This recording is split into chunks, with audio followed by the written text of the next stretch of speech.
Est-ce que vous craignez de faire savoir aux autres que vous êtes chrétien? Est-ce que la perspective du rejet ou de la persécution vous intimide? Vous savez, nous pouvons surmonter cette crainte et être forts dans notre foi. Si vous restez avec moi, vous apprendrez à faire ça tout de suite à l'antenne.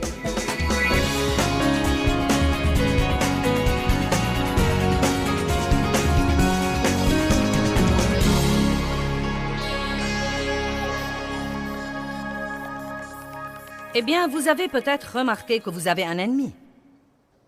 Il s'appelle Satan, Lucifer, le diable, le séducteur, le malin, le menteur. Il a toutes sortes de noms. Mais l'essentiel, c'est que... il veut s'assurer que vous ne faites aucun progrès. Est-ce que vous avez remarqué que quand vous commencez à faire des progrès, une attaque semble s'amener, et puis vous pensez, eh bien, je fais ce qu'il faut. Pourquoi est-ce que j'ai un mauvais résultat? Eh bien, vous savez, vous devez persévérer et faire toujours ce qu'il faut. Et puis, finalement, vous traversez des situations difficiles. Et non seulement vous gagnez, mais encore vous acquérez de l'expérience quand vous les traversez. Je fais une série ce week-end sur les stratégies de Satan. Non pas que j'aime particulièrement focaliser sur Satan dans 4 réunions, mais je crois que c'est tellement dangereux de l'ignorer. C'est dangereux de lui prêter trop d'attention, mais c'est dangereux aussi de l'ignorer. L'apôtre Paul dit, nous n'ignorons pas les ruses et les desseins du diable. Dave vous a parlé ce matin dans sa présentation de notre grande nation, l'Amérique, des dangers d'être ignorant et de ne pas savoir ce que nous devons savoir. Si vous ne savez pas ce que vous devez faire, vous ne faites rien. Et ne rien faire est notre plus grand problème. Satan aime les gens passifs. Il aime les gens qui veulent qu'une bonne chose se produise et qui restent là et attendent pour voir si elle se produira ou pas. Ils pensent que quelqu'un devrait faire quelque chose, mais il ne leur vient jamais à l'esprit que ce devrait être eux. Vous verrez ce soir que Satan vise votre volonté. Je ne vais pas en parler ce matin, mais Satan a une progression. Il essaye d'abord d'attaquer votre pensée. Nous en avons parlé hier soir et nous lui avons pratiquement accordé toute notre attention. Votre pensée est le champ de bataille. Satan argumentera contre vous. Il citera la parole de Dieu inexactement. Il vous mentira et votre seule protection est dans la parole de Dieu. Si vous ne savez pas la vérité, vous ne pourrez pas reconnaître le mensonge. Amen? Il y a des gens dans cette salle aujourd'hui et des gens qui nous regardent à la télé, qui nous écoutent par tous les moyens, soit sur CD ou en regardant un DVD, ou en regardant le programme sur Internet. Et ils croient des mensonges. Vous dites vraiment? Probablement pour presque chacun d'entre nous, y compris moi, il y a toujours quelque chose que nous croyons et qui n'est pas vrai. C'est quelque chose que nous avons ramassé en cours de route. Nous avons été influencés d'une manière ou d'une autre pour le penser. Et bien qu'il ne soit pas vrai, il nous gouverne toujours ou nous contrôle à certains égards. Nous croyons des choses sur les gens. Vous savez, nous pouvons croire que les gens médisent de nous qu'en réalité, ils ne nous voient pas. Amen. Les gens sont loin d'être aussi intéressés à nous que nous le pensons.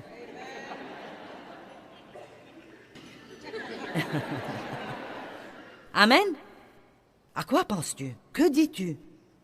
Je n'aime pas la façon dont tu me regardes. Pourquoi tu ne me parles pas? C'est comme... ils ne vous voient pas. C'est comme... arrêtez de vous inquiéter de ce que font tous les autres. Ne recevez pas ces mensonges de l'ennemi. Soyez gentils avec les autres et ne vous souciez pas de qui est gentil avec vous. Ne médisez de personne et ne parlez de personne et ne vous souciez pas de qui médit et parle de vous. Nous nous inquiétons tellement de ce que nous font les autres que nous n'avons jamais le temps de faire ce que nous devrions faire pour ce qui est d'obéir à la parole de Dieu. Donc nous avons appris que nous devons résister au diable à tout moment. Non seulement pour quelques minutes le dimanche matin, mais à tout moment. Nous avons 4 domaines à couvrir ce week-end. Nous avons couvert le premier hier, Satan le menteur. Ce matin, nous allons parler de Satan comme étant le destructeur. Le destructeur. Il est autoritaire. Il veut essayer de vous contrôler, de vous manipuler. Et il est aussi l'accusateur des frères. Chaque fois que vous vous sentez condamné, c'est le diable. Si vous vous sentez convaincu, c'est le Saint-Esprit. Mais c'est désolant que nous ne faisons pas la différence entre les deux.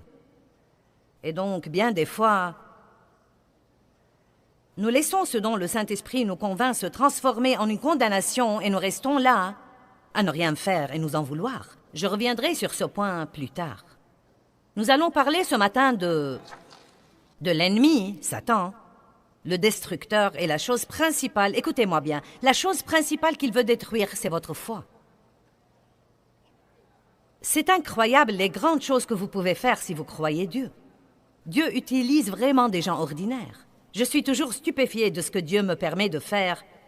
Et personne ne pourrait être plus ordinaire, ou plus simple, ou plus normal, ou plus commun que moi.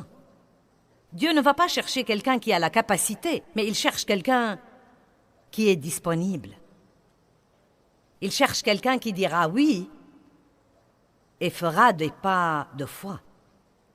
1 Corinthiens dit que Dieu utilise exprès les faibles et les choses folles du monde pour confondre les sages.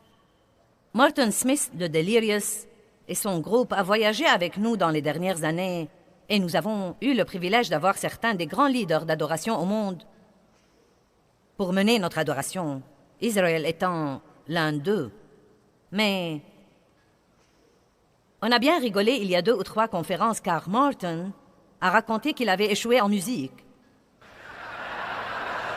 Et j'ai failli moi-même échouer en anglais et j'ai pensé... Maintenant, nous voilà. Il vous mène dans l'adoration et je vous enseigne. Et il a échoué à sa matière et j'ai échoué à la mienne. Mais Dieu a un plan plus grand que vous ne le savez pour vous. Mais si vous voulez faire quelque chose pour Dieu, surtout si vous n'avez pas beaucoup d'atouts, vous devez avoir la foi.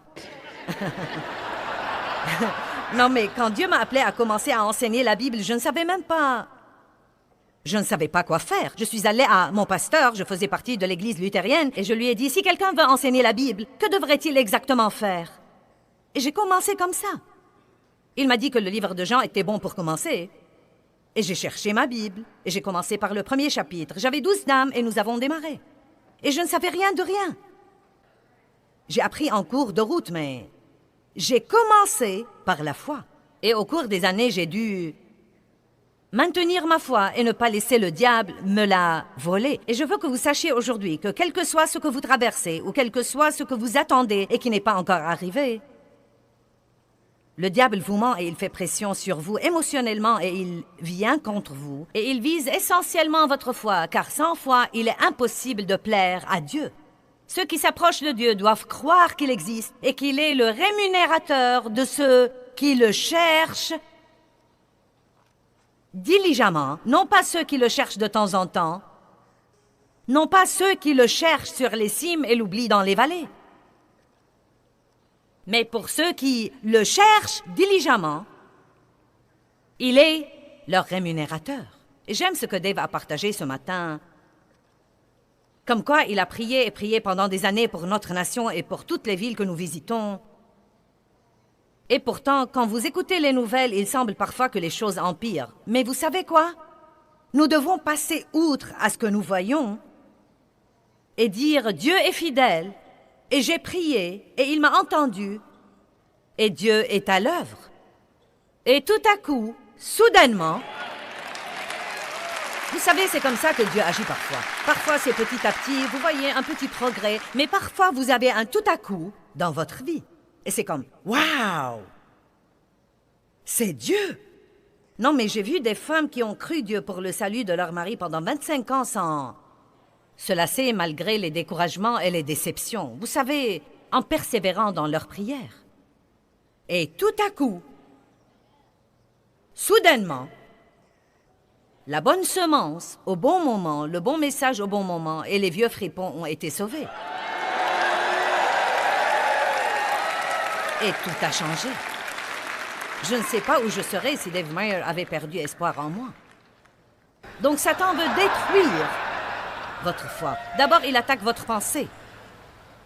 Si ça ne marche pas, il essaye d'attaquer votre corps et ou vos biens.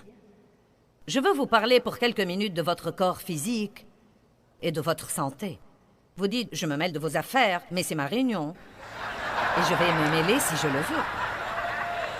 Votre corps et votre santé sont très importants pour Dieu, parce que Dieu travaille par vous. Il a construit une arche par Noé. Il a tué Goliath par David. Et il prêche par les lèvres des hommes et des femmes. Il va aux pauvres villages en Afrique et en Inde et en d'autres endroits qui sont nécessiteux, mais il y va par l'intermédiaire des gens. Quand nous prions Dieu d'aider quelqu'un, nous devrions dire d'abord, si c'est moi que tu veux utiliser, fais-le-moi savoir. Dieu m'a dit dans les 2 dernières années, ne me demande plus de faire quelque chose pour quelqu'un, si tu peux le faire toi-même. Oh. Ça a créé une petite tension, n'est-ce pas? Nous voulons toujours que Dieu aide quelqu'un par quelqu'un d'autre. Sans votre santé, il sera facile pour Satan de priver le monde du don que Dieu vous a donné. Maintenant, votre don peut être un don spirituel, mais il sera transmis par votre corps physique. Aussi doué que soit Martin pour le chant, s'il se sent mal et s'il est très malade et ne peut pas venir pour chanter, nous serons privés de son don.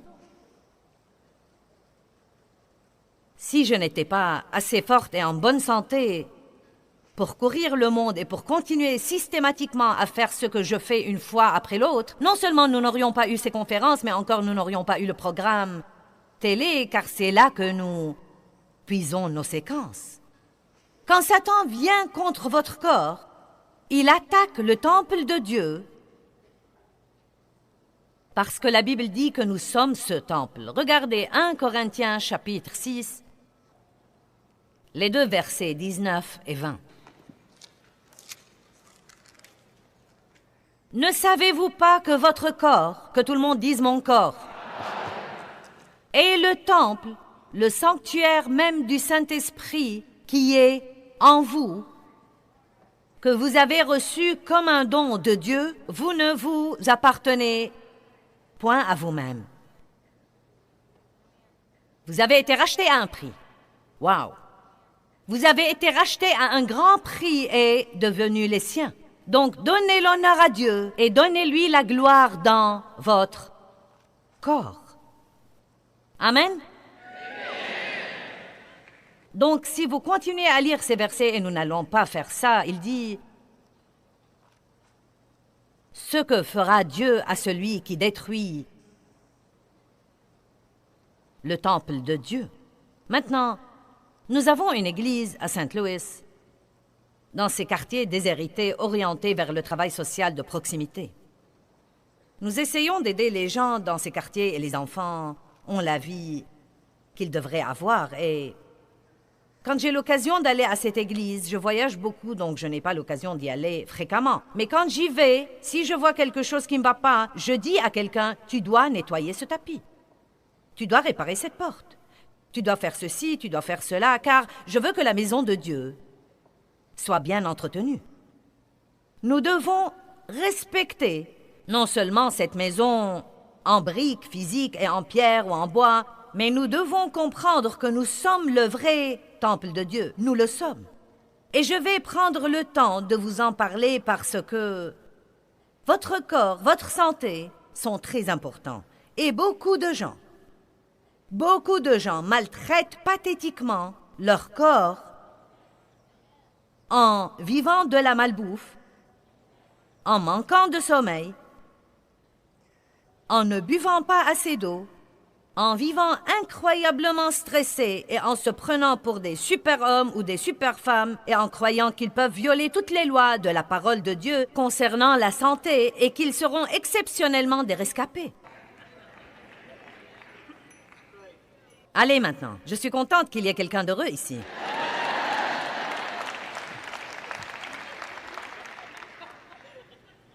Pendant 10 ans de ma vie, je prêchais et je me sentais très mal. Vous n'avez pas d'idée à quel point je me sentais mal. Maintenant, il y avait différentes choses qui entraient en jeu. J'étais au milieu de la ménopause et j'avais tout ce bouleversement hormonal et j'avais un cancer du sein et la liste n'en finit pas, mais je peux vous dire que la vraie cause de ce qui n'allait pas chez moi,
bien que ces choses soient des problèmes, était le stress. Je ne me reposais pas. Je n'avais pas de temps mort. Je prenais beaucoup de responsabilités. J'avais un faux sens de responsabilité. Je pensais que je devais prendre part à tout. Je ne savais pas déléguer mes responsabilités et m'abstenir d'intervenir.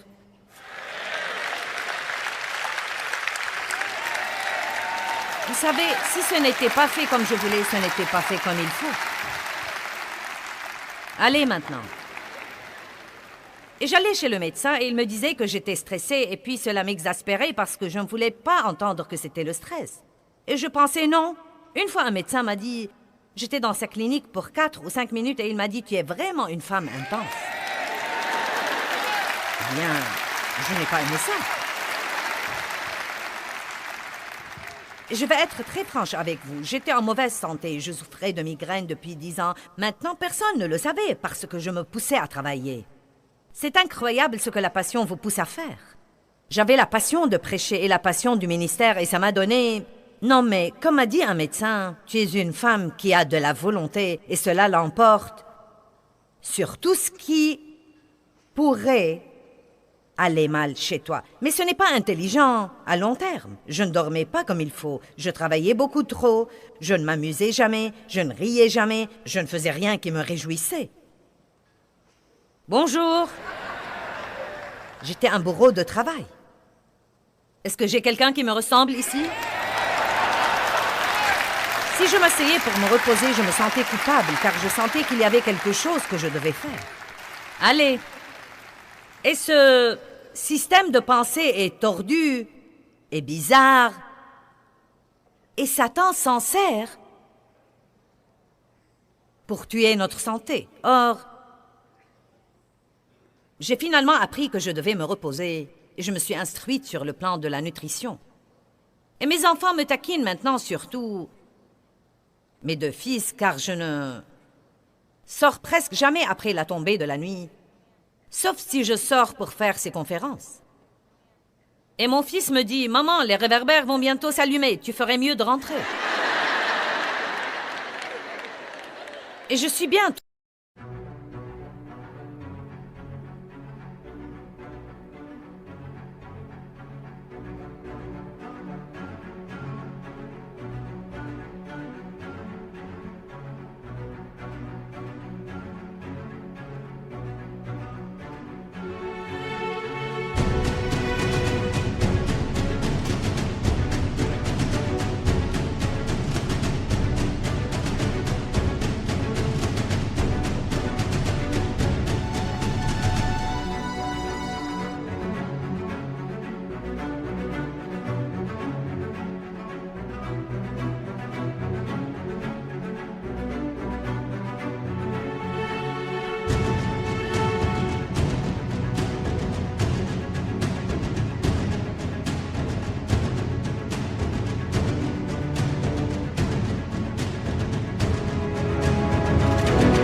La journée. Non mais je me lève, je me sens bien, c'est incroyable ce que je me sens bien et je peux aller travailler et faire la télé et courir et faire tous ces trucs et Dieu me donne la grâce quand je dois sortir le soir pour faire le travail que je fais. Mais laissez-moi vous dire quelque chose, quand 6 heures sonnent, je suis épuisée. Et puis c'est la thérapie du fauteuil le reste de la nuit. C'est ce que je l'appelle. La thérapie du fauteuil. Amen? Et je ne m'en excuse pas. J'ai besoin de 3 ou de 4 heures dans la soirée pour me reposer, me détendre, ne pas avoir de problème, ne pas résoudre de problèmes, ne pas prendre de décisions et simplement faire quelque chose qui me réjouit. Et vous aussi. Si vous ne commencez pas à faire ça, vous finirez par être amer. Allez maintenant, vous aurez le complexe de martyr. Vous deviendrez amer et vous en voudrez à tous les autres qui jouissent de leur vie. Eh bien, ce doit être agréable. Allez!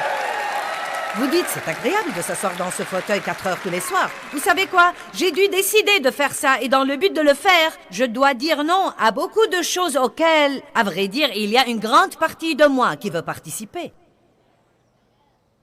Vous ne pouvez pas vous impliquer dans tout ce qui se passe juste parce que vous en avez envie. Arrêtez de fourrer votre nez partout. Vous n'êtes pas obligé de tout savoir et de vous impliquer partout. Vous devez avoir un peu d'humilité. Il y a des gens autres que vous qui peuvent faire les choses et les faire comme il faut. Et, pas seulement ça, je sais que ça va être choquant et difficile à croire, mais il y a en fait des gens qui peuvent faire certaines choses que vous faites mieux que vous. Non pas que ce soit vraiment effrayant. Amen. Il y a environ 3 ans, je me suis regardée dans le miroir un matin et il a semblé que beaucoup de trucs qui étaient en haut là ont chuté. Non, mais beaucoup de trucs. Vous savez, des trucs ici et des trucs ici et c'était vraiment comme... Oh. Ce n'était pas beau. J'aurais vraiment aimé avoir un lifting pour le corps tout entier, vous savez. Comme quoi, nous prenons tout ce qui retombe et nous le remontons et nous faisons un nœud là et nous le coupons.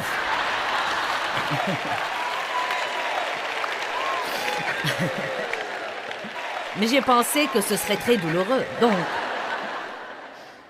Franchement, je vous dis la vérité, Dieu m'a en réalité parlé...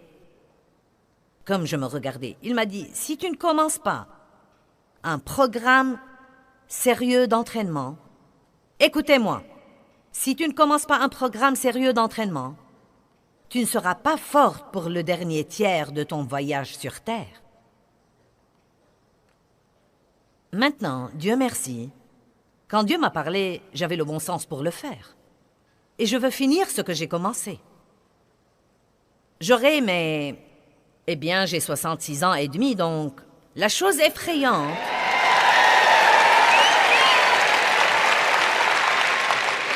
La chose vraiment effrayante, c'est que dans 3 ans et demi, j'aurai 70 ans.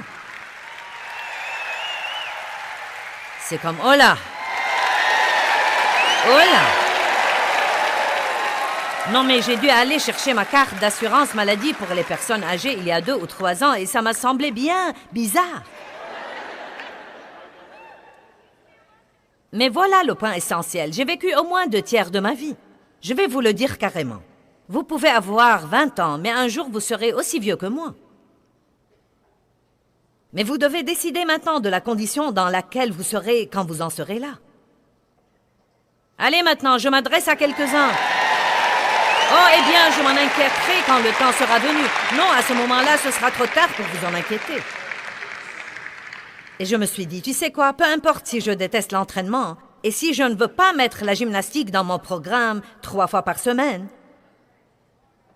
je suis rachetée à un prix, je ne m'appartiens pas à moi-même, je suis rachetée, j'ai un appel sur ma vie, j'ai un don spirituel, et j'ai une obligation envers Dieu pour m'occuper de ce temple où il vit, pour qu'il puisse faire le travail qu'il doit faire sur terre aujourd'hui. Donc, je vous dis maintenant que Satan viendra contre votre corps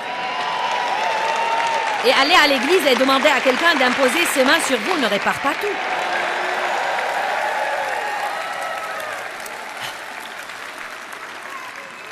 Si vous allez continuer à vous maltraiter, quelqu'un pourra imposer ses mains sur vous jusqu'à ce que vous soyez chauve. pas obligé de faire ce que je fais. Priez et laissez Dieu vous le montrer. Mais vous devez vraiment dormir. Vous devez boire de l'eau et non pas un verre rempli de produits chimiques chaque fois que vous voulez boire. Et je ne dis pas qu'il y a du mal à avoir ces autres trucs, mais vous ne pouvez pas en vivre. Vous ne pouvez pas vivre de desserts et de barres chocolatées et de pommes chips et de repas rapides. Achetez un bon livre sur la nutrition, ayez un peu de compréhension. Lisez, instruisez-vous et ne laissez pas vos papilles gustatives gouverner votre vie et votre avenir. Amen? Eh bien, ça a un mauvais goût. Eh bien, tant pis. Mangez-le de toute façon. Donc, combien d'entre vous comprennent et pensent qu'ils doivent mieux se soigner? Ai-je apporté une conviction à quelqu'un dans cette salle?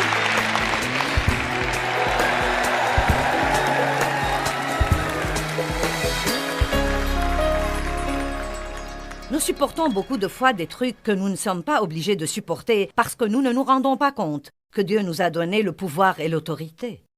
Luc chapitre 10, 19 dit « Voici, je vous ai donné l'autorité et le pouvoir de marcher sur les serpents et les scorpions et la force et la capacité physique et mentale, sur toute la puissance de l'ennemi, et rien ne pourra en aucune façon vous nuire. » Quand nous prenons au sérieux la question de faire les choses à la façon de Dieu, il nous répond par des exaucements. Quand nous devenons proactifs contre les plans de notre ennemi, l'ennemi recule vite.